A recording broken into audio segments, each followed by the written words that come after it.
Lighting circuits. Lighting requirements. All habitable spaces are required to have a source of light. What is less commonly understood is that any area used for storage must also be lit, and any area that houses mechanical equipment must have illumination too.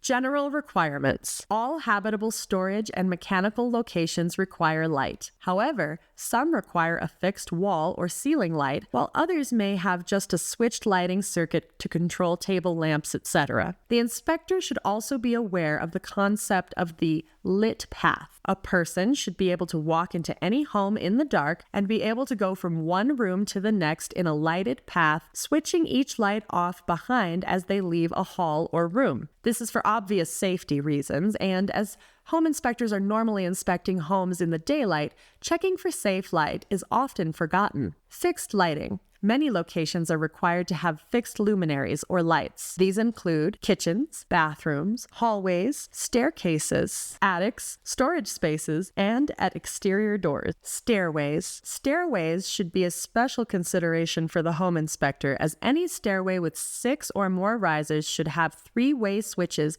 at both the top and bottom of the run. The standard for interior stairways is that an artificial light source should illuminate the landings and treads of the stairway. There will be a wall switch at each floor level where the stairway has 6 or more risers. Many people do a lot of head scratching when trying to figure out how 3-way circuits work. In any 3-way circuit, there are 2 potential supplies or travelers to the light, with each of them switched. When both switches are in contact with one of the travelers, the light is on.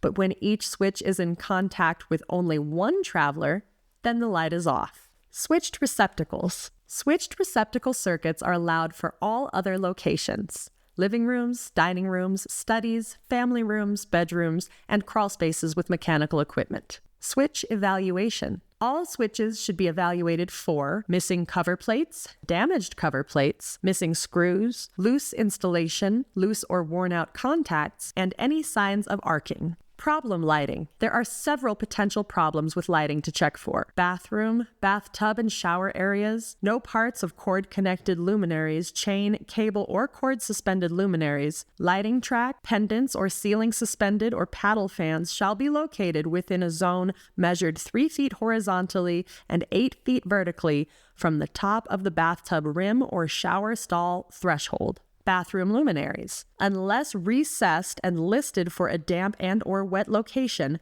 no luminaire is allowed to be within 3 feet of the sides or within 8 feet above any tub or shower enclosure. Ceiling fans. Many times we will see a ceiling fan wobbling around on its mount or doing a helicopter impression as it flies around its axis because it's been installed on a standard ceiling box. Remember that fixtures under 35 pounds must be mounted to a box rated for fan support, and fixtures over 35 pounds cannot be supported by the electrical box at all. Bathroom. Lighting tracks, hanging light fixtures, and ceiling fans are not allowed within the tub or shower space, which is a zone 3 feet horizontal by 8 feet vertical above the threshold of a shower or the rim of the bathtub. Recessed or surface-mounted lighting fixtures are allowed in this zone if they are labeled for use in damp locations. If the fixtures might get wet from shower spray, they must be marked for use in a wet location.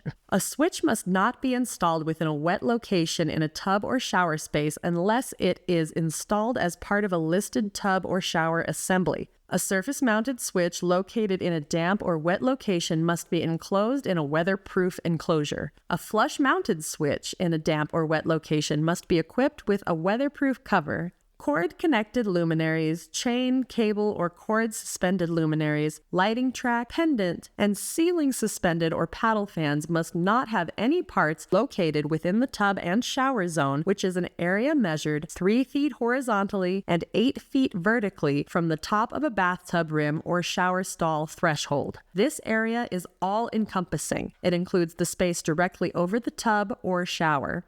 Luminaries within the actual outside dimension of the bathtub or shower to a height of 8 feet vertically from the top of the bathtub rim or shower threshold must be marked for damp locations. If the luminaire is subject to the spray of a shower, it must be marked for wet locations. A receptacle installed within or directly over a bathtub or shower stall is not permitted. That is a defect and a safety hazard. Recessed lights. Lights in contact with insulation should be IC rated. If not, they should have 3 inches of clearance away from insulation or any other combustible surface or material. Closet lights. Open incandescent lamps or bulbs are a bad idea near storage shelving, as the heat generated can easily start a fire. Protected incandescent bulbs should be no closer than 12 inches to the shelf space. Fluorescent or recessed lights should be no closer than 6 inches to the shelves.